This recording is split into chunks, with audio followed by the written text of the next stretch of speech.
Planchado ng palik sa mahal na Poong Jesus Nazareno habang ang andas ng poon na may sunroof na nakapwesto na rin sa Quirino Grandstand. Live mula sa Quirino Grandstand sa Maynila, nasa frontline balitang yan si Gio Robles. Gio, ano pa ang mga binago sa andas bukod sa paglalagay ng sunroof? Mas mahirap sampahan at nilagyan ng ventilation ang ilan sa pagbabago na ginawa sa andas ng Jesus Nazareno. Ayon sa pamunuan ng Quiapo Church, layo nito na mas maging ligtas at masilayan ng mas maayos ang poon ng milyon-milyong deboto sa araw mismo ng traslasyon. Kapansin-pansin na may mga CCTV na ikinabit sa loob ng andas ng Jesus Nazareno. May ventilation o exhaust fans din na layong maiwasan yung tinatawag na moisture. Unang beses na naglagay ng sunroof na gawa sa tempered glass para pumasok ang natural na liwanag sa andas.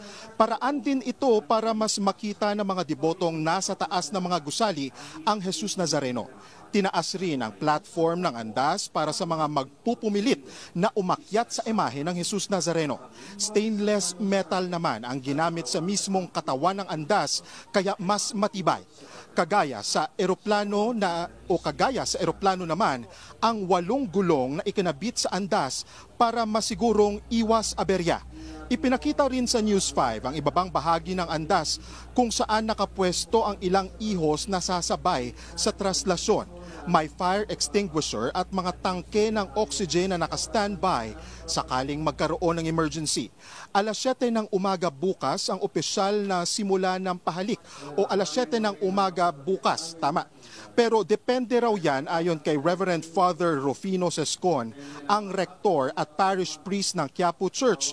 Posibleng agahan ang pahalik o buksan ang pila ngayong gabi kung dagsana ang mga deboto sa grandstand. Ilan sa mga maagang pumila si Narheta Suar. Unang-una siya sa pila ng abutan namin kanina. Bumiyahe pa raw siya mula Laguna. Hindi alintana ni Narheta ang ilang oras na paghihintay, makalapit lang sa poong Jesus Nazareno. Sulit daw ang pagod sa tuwing makadalo siya sa pahalik taon-taon. Nakapwesto na ang imahe ng Jesus Nazareno sa entablado kung saan mismo gaganapin ang pahalik. Gaya sa isinagawa nitong pandemya, ipagbabawal ang paghalik sa Nazareno. Tanging paghaplos at pagpupunas ang papayagan. Narito ang pahayag ni Father Sescon ng Quiapo Church. Mas maganda pa rin naman kahit naman hindi pandemic, mas hygienic na at mas ligtas. Mas ini-encourage natin yung pagpunas, no, at paghaplos at pag-sanitize bilang bahagi ng pagpupugay sa Poong Nazareno.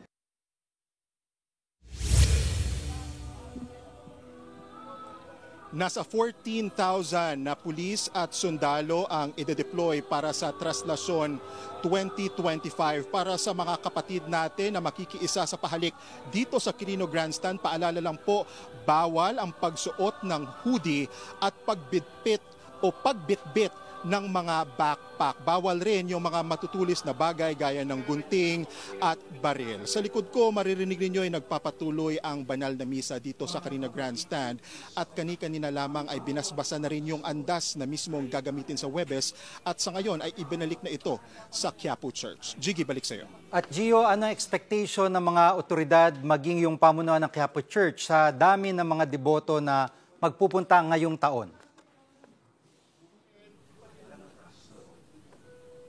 Inaasahan nga ng Quiapo Church na mas doble o mas madami yung mga kapatid natin na makikiisa sa traslasyon 2025. Jiggy, for context lang, no, last year, yung unang taon mula nang magkapandemya na ibinalik ang traslasyon. Kaya ayon pa rin sa pamunuan ng Quiapo Church ay mas excited, kumbaga, yung mga kapatid natin na dumalo nga sa traslasyon this year. Jiggy. Maraming salamat, Gio Robles. Mga kapatid, Jiggy Manikad po, iba na ang may alam at may pakialam sa panahon ngayon. Para sa konkreto, kumpleto at komprehensibong balitaan sa Frontline, mag-follow at mag-subscribe sa social media pages ng News 5.